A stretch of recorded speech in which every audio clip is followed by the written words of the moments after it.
Bonjour, nous allons vous présenter le projet TX Overflow du groupe 12. Nous avons à notre disposition deux scripts, permettant de lancer le programme selon l'OS sur lequel nous nous trouvons. Je me trouve actuellement sur Windows 10, donc je vais lancer le script Hide Console Windows.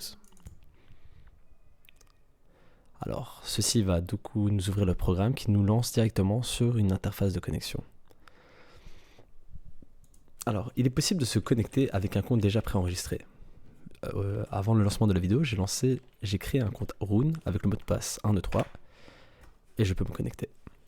Via le bouton Quit, je peux revenir sur l'interface de connexion. Nous allons donc créer maintenant un nouveau compte. Pour cela, je vous montre qu'avec le compte AZ2, il m'est impossible de me connecter car il n'y a pas encore de compte créé. Alors je vais tout simplement enregistrer. Nous avons les termes et conditions que nous devons accepter. Si nous refusons, nous sommes ramenés au menu principal, ce qui ne nous sert à rien. Du coup, nous acceptons. Nous allons créer un compte AZ2, AZ2, AZ2, AZ2. Et lorsque nous appuyons sur valider, il nous est impossible de continuer car le format du mail n'est pas respecté. Pour pouvoir respecter, il faut avoir un mail sous le format nom domaine extension. On va dire nous pouvons valider. Maintenant, nous pouvons continuer et confirmer nos informations. Nous voilà maintenant dans l'interface de création de diagramme de TX. Nous pouvons, si nous ne sommes pas d'accord avec les informations renseignées, nous pouvons les modifier à tout moment via Edit Profile. Comme ici, je m'appelle maintenant AZ, et je peux valider. Alors, il y a un message de bienvenue qui correspond à notre pseudonyme que nous avons renseigné pour pouvoir nous connecter. Nous avons ensuite cette interface. Nous avons d'abord la possibilité de pouvoir agrandir ou apesantir notre interface. Et maintenant, nous avons d'abord une interface de type point and click qui nous permet du coup de générer des éléments. Nous avons par exemple l'arc de cercle. Nous pouvons choisir la couleur que nous voulons, par exemple vert. L'épaisseur que nous voulons, très fin. Nous confirmons, on appuie, on fait 3 points et on a un arc de cercle. Nous pouvons aussi faire d'autres éléments comme le cercle. Pour cela, nous allons choisir un cercle de type vert, assez épais, et nous allons lui mettre un label, car il est possible aussi de mettre un label. Et voilà, nous avons créé un cercle qui s'appelle AZ2. Nous avons aussi une interface ici qui permet de déposer en drag and drop des éléments déjà construits. Et comme vous pouvez le remarquer, chaque élément qui apparaît sur cette zone est directement traduit dans cette zone de texte. Et cela va dans les deux sens. Par exemple,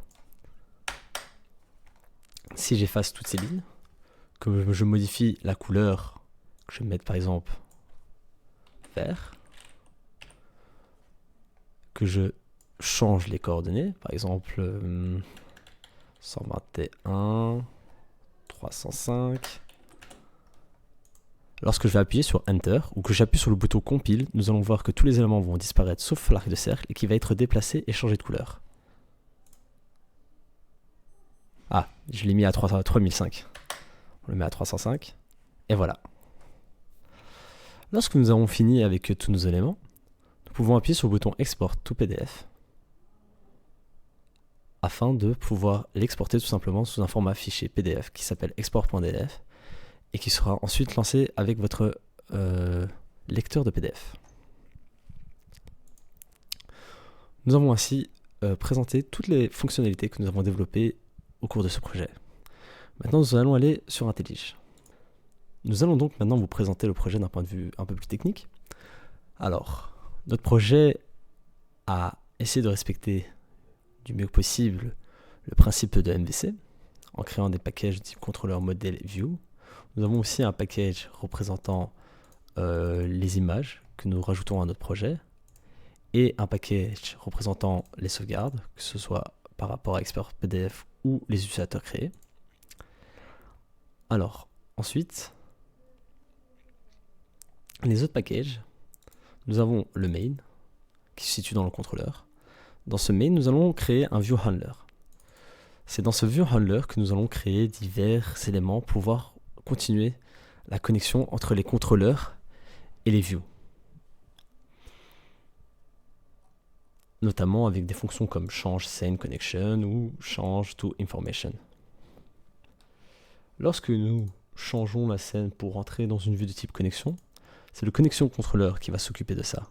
Le connexion contrôleur va par exemple appeler la fonction connexion qui va utiliser une classe importante qui se situe dans la section dans le package session.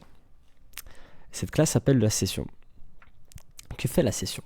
La session va récupérer les informations de notre utilisateur, savoir s'il va être connecté, et va créer une database. La database, c'est justement ce qui va permettre de créer des utilisateurs, notamment l'utilisateur AZ2 qui a été créé pendant la démonstration, ou l'utilisateur Rune qui a été créé juste avant. Et la session est un singleton. Pourquoi? Parce que nous pensons qu'un singleton doit être... parce que tout simplement, session doit être un singleton, selon notre façon de penser, car session doit être unique et présente pendant tout le programme. Dès lors, avec les informations de session, nous pouvons continuer dans le programme. Et nous avons par exemple SceneController. SceneController qui est une classe qui va s'occuper des informations visuelles qui se trouvent, de contrôler ce qui se trouve dans le visuel de SceneAction, donc ce visuel-ci. Et va notamment appeler des fonctions qui vont être issues de la classe FigureGenerator. À quoi sert la classe FigureGenerator? La classe FigureGenerator est le début, le commencement de l'utilisation de notre second pattern qui est Chain of Responsibility. En effet, FigureGenerator va créer des contrôleurs pour les différents éléments visuels de notre programme. En effet, cette partie va s'occuper de la création de l'arc, celle-ci du cercle, de la ligne et ainsi de suite.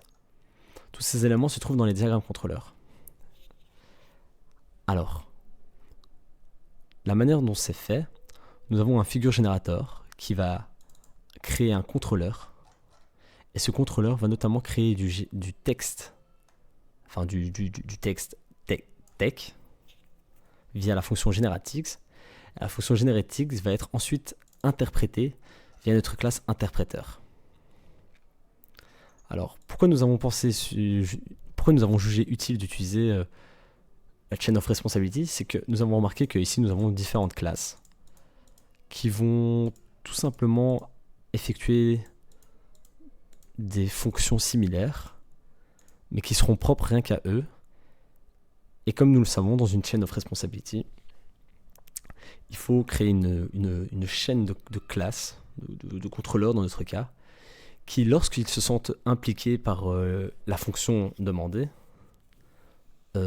ces contrôleurs vont être appelés. Sinon, nous passons juste au contrôleur d'après. Ainsi, si je crée un arc de cercle, ça va être envoyé, la demande de création de l'arc de cercle va être envoyée dans le projet, via la chain of responsibility. L'arc se sent responsable de ça et va directement s'occuper.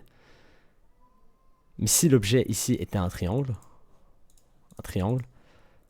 on va passer d'élément en élément jusqu'à arriver au triangle.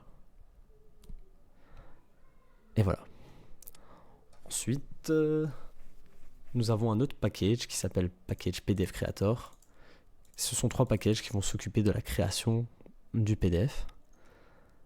Et pour finir, nous avons encore un package Exception, dont 2 qui sont, on va dire, de haut niveau, qui représentent des erreurs dans lesquelles nous allons mettre des messages, et 2 autres de bas niveau qui vont représenter toutes des erreurs dues à un problème de path ou de loading, mais pas spécialement propre à une classe.